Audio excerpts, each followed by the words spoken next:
Esse é um dos maiores esquemas de corrupção do governo Lula, Lula e Dilma, maior ainda do que o Petrolão, que não conseguiu ser destrinchado por diversos motivos, era mais especializado. A gente coloca aquela lista de 300 escândalos de operações policiais, são diversas. Os maiores escândalos que apareceram foram, primeiro, o Mensalão, que é uma quebra da nossa representatividade popular no Congresso Nacional, a compra dos votos. Depois o Petrolão, quebra da nossa riqueza de petróleo, disputada ali, feudos das diretorias, roubalheira para tudo quanto é lado. E nessa versão do governo Lula agora, o INSS, que é o roubo dos aposentados, dos idosos, dos pensionistas, viu baixo, de onde surgiu o Banco Master. A gente pôde saber, ter ciência do Banco Master. É sempre assim. Quem não se lembra que o Mensalão começou lá da questão dos Correios. Foi assim. Então, de diversos e centenas, tem os maiores. Esse do BNDES pode ser o maior de todos que não se conseguiu, por causa do Ministério Público Federal que não quis andar, pela complexidade da questão. Ítalo, e aí eu fiz a pergunta, né, logo no início aqui do programa, sobre essa questão de Cuba, todo o roubo que eles fizeram do BNDES. Bem, esse banco, que é, na verdade, o lugar para onde vai o teu dinheiro para financiar a elite no Brasil, quando eu falo elite, não é que eu sou contra o mercado não, gente. Estou falando aqui de monopólios e oligopólios, que não é disputa de mercado. Esse banco roubou o seu dinheiro para financiar várias ditaduras no mundo inteiro. E o buraco é bem mais embaixo. Coloca na tela aí, produção, por favor. Isso aqui eu fiz agora para mostrar para vocês que falaram assim, eu não sabia disso. Aqui nós somos bem rápidos. Eu fiz questão de fazer isso aqui agorinha, para que você não fique mais com dúvida toda vez que estiver assistindo a timeline. Olha como Cuba era antes, do lado esquerdo. Olha o que Cuba virou. Então eu vou mostrar para vocês como o comunismo destruiu o paraíso caribenho, desde 1959 até o calote bilionário do BNDES. Então vamos lá. A ilusão da riqueza pré-59. A Rússia, antes da Rússia chegar ali e controlar Cuba, né? Cuba tinha alta renda, um PIB per capita entre os mais altos da América Latina na década de 50, mas ela tinha uma dependência extrema. 65% de todas as exportações ia exclusivamente para os Estados Unidos, 74% de todas as importações vinham dos Estados Unidos. Então você tinha açúcar representando de modo esmagador a maioria da economia e das receitas de Cuba, mas mesmo assim Cuba tinha muito dinheiro nessa época. Como é que se tornou a troca dos senhores? 59 até 65. A nacionalização de refinarias e propriedades, 8 bilhões de dólares em ativos americanos expropriados sem indenização naquela época, ou seja, eles roubaram dos americanos. O fim imediato da cota de 700 mil toneladas de açúcar pelos Estados Unidos, e o novo patrono, a União Soviética, absorveu a cota de açúcar para garantir uma base geopolítica a 145 quilômetros dos Estados Unidos, ou seja, Cuba fica a 145 quilômetros dos Estados Unidos, é muito perto. Então a União Soviética tinha interesse nisso e fez com que a revolução acontecesse, dizendo que ia garantir a compra de açúcar. O que isso aconteceu? Os Estados Unidos fez um embargo, onde Cuba não poderia mais comercializar com os parceiros dos Estados Unidos, e aí o fim do comércio bilateral direto com os Estados Unidos ocorreu entre 60 e 62, proibição de comércio através de subsidiárias estrangeiras de empresas americanas, em 92, e o custo estimado de 134 bilhões de dólares, esse é o custo histórico do bloqueio à economia cubana, segundo a ONU. Após o embargo, a década do ouro artificial, dos anos 70 e 80, eles diziam que tinha educação universal gratuita, medicina de ponta de saúde pública e pleno emprego estatal. Qual que era a verdade? A União Soviética comprando açúcar cubano muito acima do preço de mercado. Eu vou explicar isso por quê. A União Soviética vendendo petróleo a Cuba muito abaixo do preço de mercado. Também vou explicar isso para vocês depois. O Ítalo pode dar uma aula sobre isso. E 11,6 bilhões de dólares em empréstimos soviéticos injetados apenas entre 86 e 90, antes do teatro da perestroika, né, que é o que todo mundo considera como se fosse o fim do comunismo, e a criação do Foro de São Paulo. Qual a síntese de tudo isso? O paraíso socialista funcionava matematicamente apenas como um projeto geopolítico financiado artificialmente por Moscou, mascarando a completa falta de produtividade industrial interna. E aí, meu irmão, veio o colapso em 91. O fim do Comecon, 85% de todo o comércio exterior cubano evapora instantaneamente, as exportações têm queda de 61%, as importações tiveram queda de 72%, e o encolhimento do PIB apenas em 3 anos foi de menos 34%.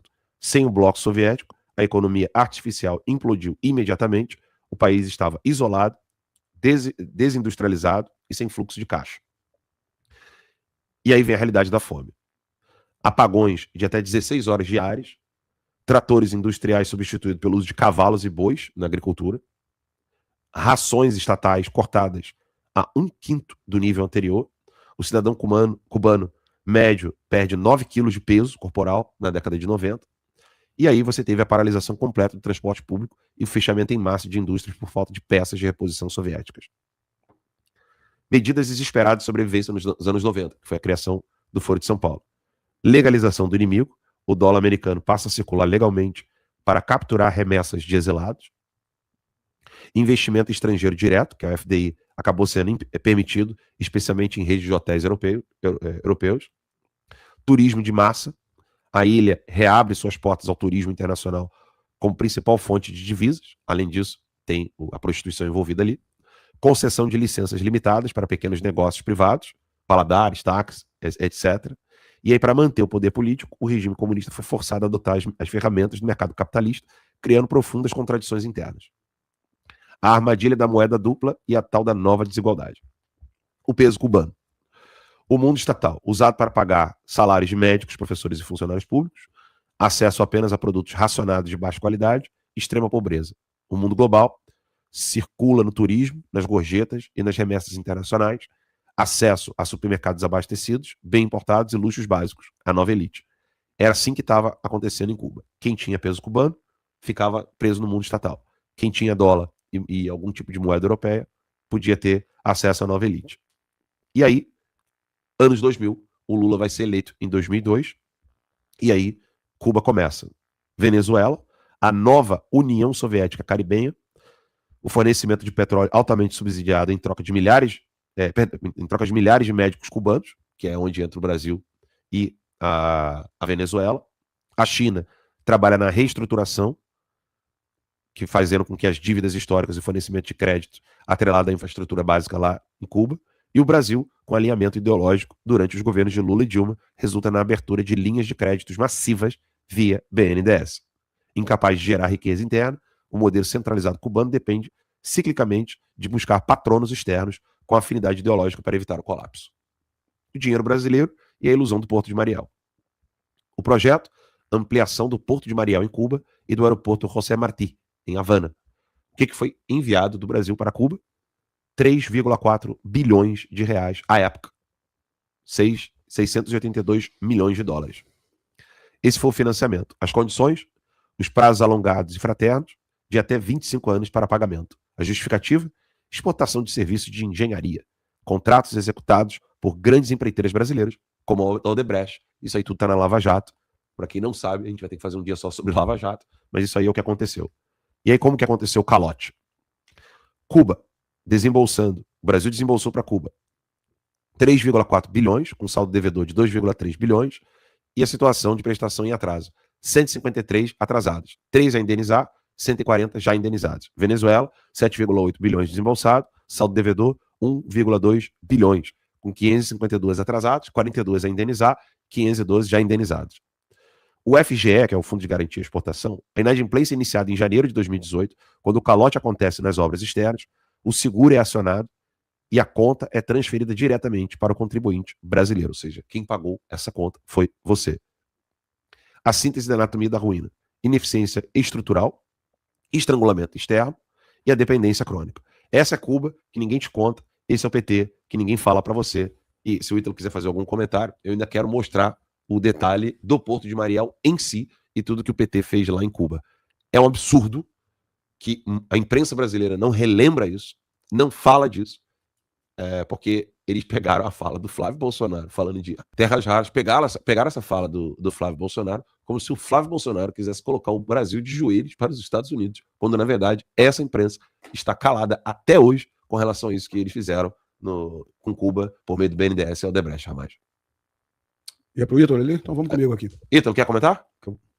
Só queria sugerir uma parte 2 dessa apresentação, que é mostrar que enquanto a economia cubana entrava em colapso, o Fidel Castro entrava na lista da Forbes como um dos maiores bilionários do mundo, né? Então, assim, você vê como o colapso ele é sempre é, é, compartimentalizado, né? O colapso é sempre o povão, né? Ou seja, o socialismo na prática ele só faz ele é pior em tudo aquilo que ele critica o capitalismo.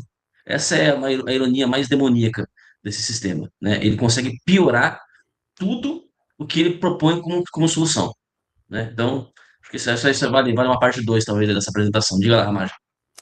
Vamos lá, pessoal. É o seguinte: esse é um dos maiores esquemas de corrupção do governo Lula e Dilma, maior ainda do que o Petrolão, que não conseguiu ser destrinchado por diversos motivos, era mais especializado.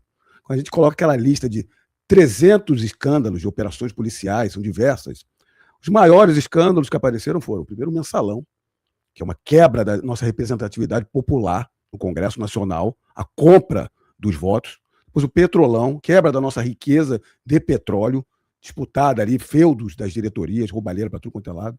E nessa versão do governo Lula agora, o INSS, que é o roubo dos aposentados, dos idosos, dos pensionistas, viu o baixo de onde surgiu o Banco Master. A gente pôde saber, ter ciência do Banco Master. É sempre assim. Quem não se lembra que o mensalão começou lá da questão dos Correios. Foi assim. Então, de diversos e centenas, tem os maiores. Esse do BNDES pode ser o maior de todos que não se conseguiu, por causa do Ministério Público Federal que não quis andar, pela complexidade da questão. Esses eram os serviços de engenharia no exterior. Fez-se as oligarquias, os seus campeões, como a JBS era lá das carnes, tinha ali as oligarquias dos serviços de engenharia, com grandes esquemas de corrupção no Brasil, que foi a Lava Jato, e ainda no exterior. Como é que era essa jogada para o exterior? Para o exterior, você tem que seguir regras internacionais, regras de comercialização internacional, que se passa se levar financiamento, se levar equipamentos e obras de engenharia e a análise de risco e viabilidade do negócio. A questão dos juros entra em questão internacional, a questão dos seguros vem a questão internacional. Então tem sempre uma análise do risco daquelas operações. E é aí que era a grande fraude, a base da fraude dessas questões do BNDES, que é um banco de fomento, que é utilizado para fomentar a infraestrutura, com recurso público do Tesouro Nacional. Como Margaret Thatcher sempre falou, não existe dinheiro público. O dinheiro é do povo que é levado ao governo por meio dos impostos. Então, dinheiro meu, seu, de vocês. Então, esse financiamento de estrutura para financiar obras no exterior. Se o Brasil fosse a nação, primeiro lugar no mundo em tecnologia e infraestrutura, poderia se auxiliar o exterior. Mesmo que não fosse, mas de uma forma singela. Não, nós estávamos financiando a Argentina, não era o Milei que estava lá, Angola, Venezuela, Cuba, jogando milhares do dinheiro nosso para a construção. Agora, pelas regras internacionais, Venezuela e Cuba têm risco altíssimo. Se a faixa ali de risco é de 1 a 7, um risco baixíssimo, você vai construir na Suíça, então você não precisa pedir tantas garantias, porque vai ter adimplência pelo histórico e pelas riquezas. Nível 7, Cuba e Venezuela, por quê? Corrupção, sem lastro, sem vínculo internacional, é o lastro ouro ou investimento em políticas externas. Eles não têm nada. Então, o nível 7, dando um exemplo aqui, o nível 7, a quitação tem que ser imediata, porque o risco do calote é enorme. No BNDES, o que eles faziam? Eles fraudavam esse risco. Botavam Venezuela e Cuba como um risco ali, como se fosse um país de primeiro mundo, por exemplo. Uma Suíça. Não, a Suíça ainda é top, né? Mas os outros países do primeiro mundo faziam dessa forma. E aí o que aconteceu? Calote. Quem paga o calote? O Tesouro Nacional. Mas não foi só para calote, não, Alan. Era um esquema que entra em todo o esquema do financiamento desses governos latino-americanos de esquerda, que Maduro conhece muito bem, Carvajal conhece muito bem, que vem dinheiro das Farc, vem dinheiro público e vem dinheiro desses financiamentos. Quando o Ítalo colocou aí que o Fidel Castro, presidente ditador eterno de um país comunista, estava na Forbes como um dos mais ricos do mundo, é o exemplo disso. Porque o dinheiro brasileiro ainda estava indo para o exterior para ser roubado. Esse é o governo Lula. Essa é a prática deles. É isso que essa eleição é tão importante, que se leve esse conhecimento para essas pessoas, os isentos, os incautos, os que acham que direita e esquerda é a mesma coisa. que não vão ser destruídos por um tamanho do Estado corrupto e poder absoluto. Então, esse foi o grande esquema deles, que não foi completamente destrinchado. Porque tinha que se entrar em gestão temerária, gestão fraudulenta, organização criminosa, mas quem eram os responsáveis por essas definições de que países seriam levados à engenharia? Eram ministros de Estado do Lula e da Dilma, que tinham foro onde? No STF, por isso que não andava. Então, as primeiras contestações contra o BNDES vinha eliminado o Supremo dizendo que não poderia aferir essas análises. Então, esse é o governo brasileiro, a estrutura brasileira, que um governo Bolsonaro, Jair e Flávio Bolsonaro,